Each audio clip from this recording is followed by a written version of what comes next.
There are kids in this world who are different, special.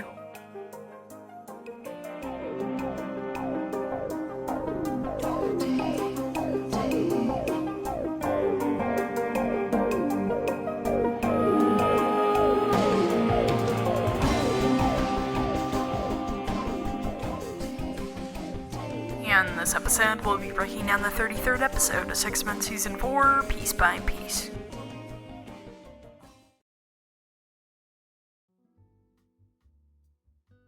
Well, hello, Review Pop listeners, it's your Landon Mueller. And we are here tonight to talk about episode 33 of 6 Men Season 4, called Out for a Date in the Garden State. And we are joined here by the co-founder of GZM Shows, known especially for his work on television soap operas, and is now the chief creative officer at GZM Shows, David Kreizman. How are things been, Dave? Things are great, Landon. Thanks for having me on the show. Yeah, absolutely. It's a ton of fun. And I got, some questions today, as always. And then we'll get into the clips. So, once again, thank you so much for joining me. And here we go. In GZM Rewind, you've mentioned that you've come from a place of loving film and TV, being immersed in single or ongoing stories. I'm wondering how that type of background inspired you to start writing and putting your ideas into words. Also, I imagine you picked up some world-building skills along the way. What might some of those be? Yeah, I like to tell stories kind of from the time that I was a kid. I always loved TV and movies, and I would send in suggestions to my favorite TV shows. And then once I got into high school and I got a video camera, I started making little movies, and I always wanted to be able to tell stories and make things that people would laugh at and enjoy. And then I got some internships, and I ended up starting at this show called Guiding Light, and I became a writer there. And so I really learned in soap operas how to tell serialized stories, especially. I learned all about cliffhangers and how to keep multiple characters going at different times and having different storylines going at the same time and being able to keep track of lots of past history and different timelines at the same time. So it was all good training for 6 minutes for sure, which is basically just a supercharged soap opera, really. Yeah, absolutely. And, you mentioned how you're able to keep all of this ideas. And I find that, just so fascinating because 6 minutes has been, going for such a long time. And even I sometimes, it's not usual, after I re-listen, but sometimes I have a hard time, remembering certain things. So I go back and listen. But I think it's so great that you're able to keep all those ideas in your head. And, not having them all be jumbled. So I think that's really interesting. Yeah, absolutely. Well, I can't promise it's never jumbled, but considering how much we've done, I think there are probably every now and then someone writes in with some continuity problem that we've missed or whatever. But I think for the most part, we do a pretty good job. Yeah, it's very accurate. I can definitely confirm that. Well, I'm curious to know how your writing for Guiding Light and other shows of that nature are similar to the writing you do at GZM. And in what ways does your writing process look different? You know better than anyone that writing an audio drama requires you to think about the final product. And how it will make sense to the listener. Yeah, the things that you take for granted in TV and movies of being able to see everything, you have to find different ways to do it in audio. And so that was definitely a challenge. Now I'm used to it, and my brain definitely works that way, although I'm still writing for TV. So a lot of times I have to remind myself when I start writing a script, which I'm writing for. And certainly in the final product, I have to think about it. It actually works the other way around more now, where I think in audio and then I remember, I can have somebody nod or smile, or the things you can't do in audio. So that's definitely a challenge. The things that are the same are building character, telling good stories, tension, relationships. Those are all the same in whether you're writing a novel or a film or that kind of stuff. Storytelling is storytelling ultimately. I've definitely noticed, you've of course written for so many audio dramas, but you've also written for a lot of great, TV and stuff like that. So I find it so interesting that you're able to keep both of those ideas of writing in your head, both of those mediums. And I think, that's just very impressive. And it really inspires me. I like to write as well. And so just the fact that you're able to write for both mediums is great. Yeah. Yeah. Well, when I had Jess on the show a few months ago, we briefly touched on the fact that GZM has grown so much from Rewind, and I think it's great that fans have a way to ask questions and engage with you guys directly. On that note, I'm wondering where you see Rewind in a few years. I think as fans, we still associate the podcast with 6 minutes, so just thinking ahead, what do you think the show will look like after Season 4 wraps up? Well, we're already starting to work on Season 5, so that is coming. But it is fun when we get to talk about other shows too. I mean, we also love, Chris and Jess and I just love to talk. Honestly, we love to talk about the things that we've watched. Very often we're done recording a show and we stay on for another 5 or 10 minutes just chatting about stuff that maybe wasn't right for the show, about whatever we've watched on TV, which very often is not appropriate for our audience. But I think, we just love to talk to each other and pick each other's brains and comment on various forms of media and things. So, I could see Rewind expanding to something that is not only GZM focused at some point, having other versions where we talk about things that we've seen and things that we're working on outside of GZM also. I think that would be fun. But I do think that 6 Minutes will always kind of be the mothership for us. Yeah. And I think it's great that you brought up season 5, and that's kind of an insight for fans because, I think from the trailer, we thought that season 4 was kind of going to be the final season just because Jess mentioned something like that in the trailer. So I think it's great that, we now kind of know further ahead into season 5 and all of the other, great shows you've done. And there are so many great shows that you guys could rewind in the future that you've already done and that we can just learn more about. And I think especially shows that we don't know a lot about, shows that are less popular. I think it'd be so cool to see Maya and Crystal or something like that because it's one of your less popular shows, but it also it's interesting in its own way and it tells its own story. Yeah, it was one of our very earliest shows, and we were working with someone new, Fred, who had worked on a lot of other shows before he came to us. And it was, that's one of those shows I think that we learned a lot from and changed a lot as we were working on it. Feels like a very long time ago, but I haven't re-listened to it probably in 7 years. So that would be interesting, actually. Yeah, I think Mind Crystal is great in that, it's a different culture. We, where it takes place is interesting, and it's more of a shorter story that you can listen to quickly, but it also is a great story, and especially with the cliffhangers, I think it does a great job with all your shows. And I just looking back to Mind Crystal. I think that's such a great show, and it conveys its own message. So yeah. Thanks. Yeah, it's an interesting look at kind of Mayan folklore, which is pretty cool. Yep. Yeah, absolutely. Well, the next question I've asked to everyone that's been on the show, I'm wondering what the first radio drama you listened to was, because I know that medium led you to making Mars Patel, and since then, a lot of great audio drama things have happened.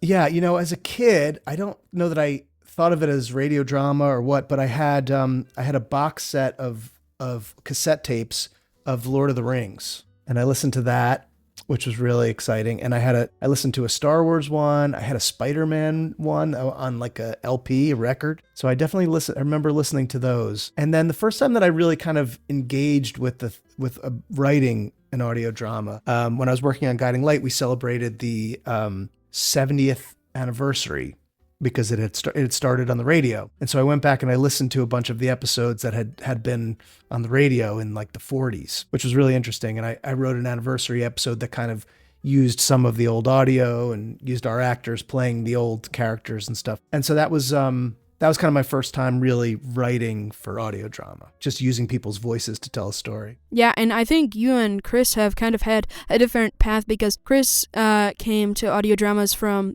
just music, and one of the skills you pick up, along the way just with that sound design aspect of it, Of course, not always doing a ton of sound design, but, just, I guess, one of those skills that led him to working on audio dramas, so I think that's very interesting. He was kind of sound designing it as we went along, literally. We recorded it all together in the studio. So we had the voices were basically comped already, kind of, and he was kind of moving them around as we went. But he was really putting the music in and putting the sound, and we would do a scene a day maybe, because it takes forever, especially when you have 3 people sitting there and weighing in on what the sound effect should sound like and how much space there should be between people talking. So it was definitely not the most efficient method, but what was good about it was we were sort of learning together. Yeah. Well, final question. Is there any type of writing you haven't already done that you would like to do, whether that's for an audio drama or any other medium? And what did it look like stepping back into writing for the books within Casey? Yeah, in her 6 Minute Story. Yeah, that's fun, and we're still working on that. Is there anything else I'd like to do? No, I mean, I'd like to eventually maybe run a TV show. that would be a fun thing to do. What I kind of wanted to do ever since I was a kid. And I've had, sort of did that on soaps, but to like really create my own show and be the showrunner of it, I think would be great. And if it was one of our shows, that would be even better. If 6 Minutes suddenly became a TV show, or Mars Patel, which almost got there, that would be great. And hopefully something like that happens someday. Yeah, that would be a lot of fun. But in the meantime, I'm having a really good time doing what we're doing. Yeah, well, I got 10 clips today, and we do this with every episode. It's so fun, hearing your thoughts on the episode of 6 Months itself. I definitely enjoy, just sharing my perspective of, just how 6 Minutes is looking at the moment. So here we go with the first clip. Didn't think I had it in me anymore. See? This is why you can never give up. You were determined and transported us both to... I have no idea where we are. Yeah. You can just hear the excitement in Casey's voice, and that just goes to show how much she cares about Penn. They've been through so much together, so small steps like this are that much more significant. Ben has come such a long way, and as I've said before, he knows, when he's being used. I also love the sound design of the portal. I think it was great. Yeah, that was cool. And as we know, Jess is very much shipping Penn and Casey. She brings it up all the time. Yeah, I can definitely understand where that's coming from. Absolutely. And they have a lot in common in that they both kind of were used as weapons and never got to have the life that they could have had if they were quote-unquote normal kids. Yeah, and I think that's kind of what I kind of want for Angel, just seeing... how Casey's life ended up, we can see... something different for Angel, seeing her enjoy, her younger years more. I think that's definitely in the question, and I just can't wait to see how, Angel evolves through this season, and I think it'll be great. Hello? Anyone down here? Case? We're not alone. Oh, you kids startled me. Sorry, ma'am, didn't mean to sneak up on you like that. Yeah, in a way, this is the Remy sequel we always wanted. Hearing from old characters is so exciting, and it really gets you to think. Also, I love how, Remy's mom came back in such a cool, unexpected way. It makes total sense, and I hope we hear more from her. As for Alex, I hope, Remy just continues to mention him. And, just mention the experiences they've shared. Yeah, and that is her real mom. Yeah, absolutely. I can't remember what the name you mentioned in Rewind was. Her name's Emily. I remember you guys were, it was Becoming Mother Nature Rewind, the first episode, and the guest, Easy, said that, he kind of hoped for a Remy too. And so I definitely related in that I really just hope to see a Remy too, and I think that's kind of what we're getting in, an unexpected way. We started to work on it. Sam, here's a little inside scoop. Sam, who plays Alex, who is Zoe's real life brother also. He goes to college with my daughter, and he interned with us a little bit this summer. And as part of the internship, I said, why don't you and I brainstorm a little bit? And we brought Jess into it too a little bit, but on what a Remy 2 would look like. And he kind of wrote up an outline. I gave him some notes. So we actually put together a kind of a pilot for it, which we could at some point, if we have the time, could make. But it was cool. And it featured, more of their kind of real life of Alex being at college and Remy starting to look at colleges and, what their life is like a couple of years, post-pandemic. Penn Casey! You're here! Remy! You remember us? Of course! Back in your time, back in your mind. Huh? Reunions like this always warm my heart. Penn and Casey were genuinely, just worried about finding Remy and could have never imagined that the portal would take her back home. Up until this point, everyone has been separate in some shape or form. But now that everyone's together, what does that mean? Are we going to see a team-up of sorts? Yeah, I'm just very excited, absolutely.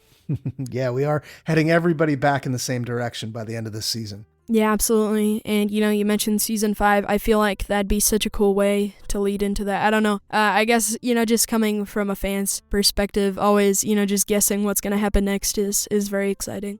What was it like, I guess, just writing this scene, having people always writing reunions? What is that like for you? What does that process look like? Just making it emotional and funny? What is that, just like? Yeah, I love it. I mean, beginning of all of those moments, it's kind of, especially when a character's been off for a while, it's like putting your head back in the space of that character's voice. And Remy's always really fun to write for. That's such a fun, different kind of voice than everybody else on the show. Her eternal sunniness. It's fun as a writer, where you're sometimes putting yourself in the headspace of people who are dark and tortured, and to be there is a good place to be. Especially because when we kind of created the character, it really was using this positive voice to help not only the audience, but honestly me get through the beginning of the pandemic. Yeah. I do, actually.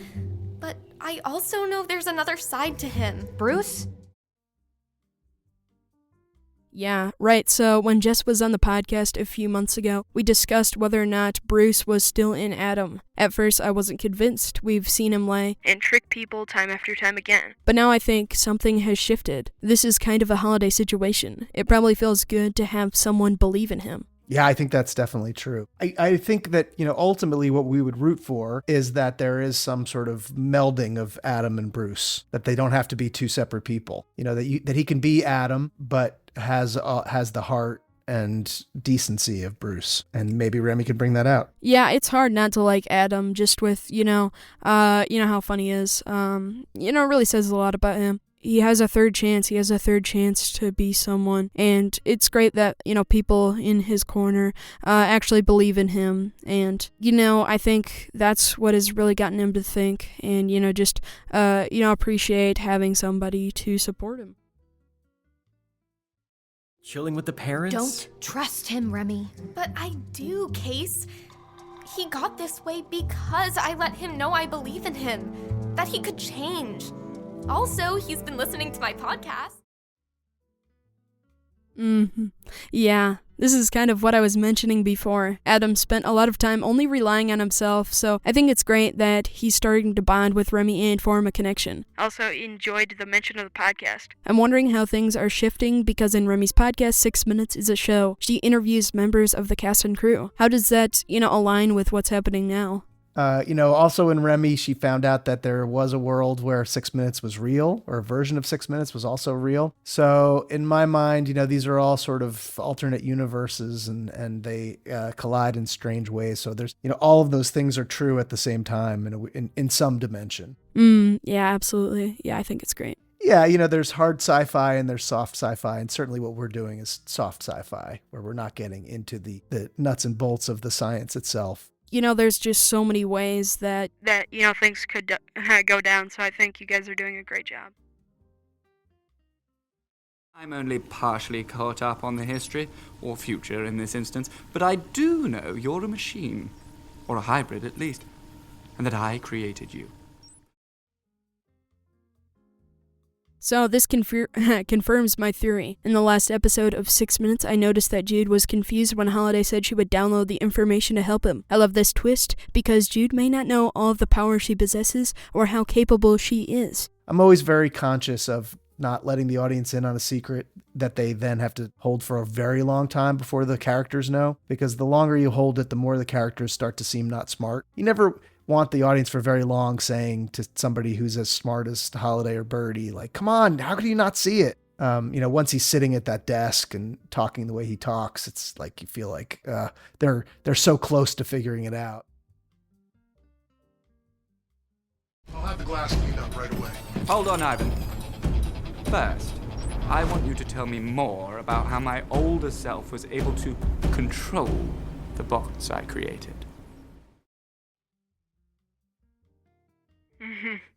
Yeah, this really gave me the chills because it was so unexpected. Though that begs the question, who caused the block in Holiday's programming that wouldn't allow her to come home? If we think back to Season 3, Holiday said she wasn't able to come home even after completing her mission. We already know that Jude wasn't involved with that, and I think that's very interesting.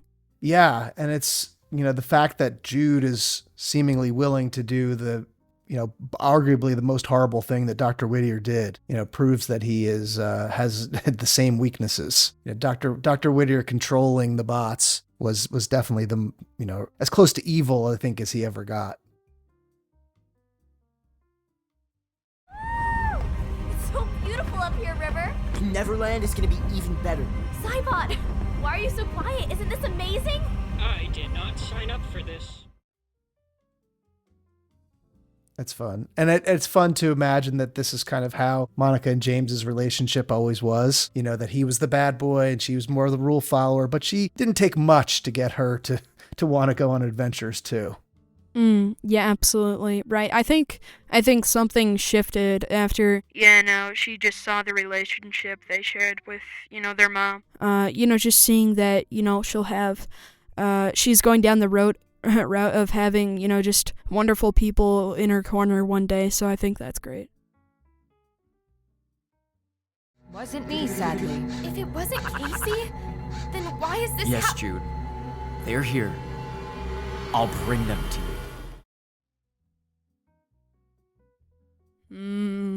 Yeah. I think that might honestly, I keep saying this, but that might be one of the biggest cliffhangers this season because it's so great, right? Just what an exciting and unexpected cliffhanger. So much has, just changed in, just a few seconds.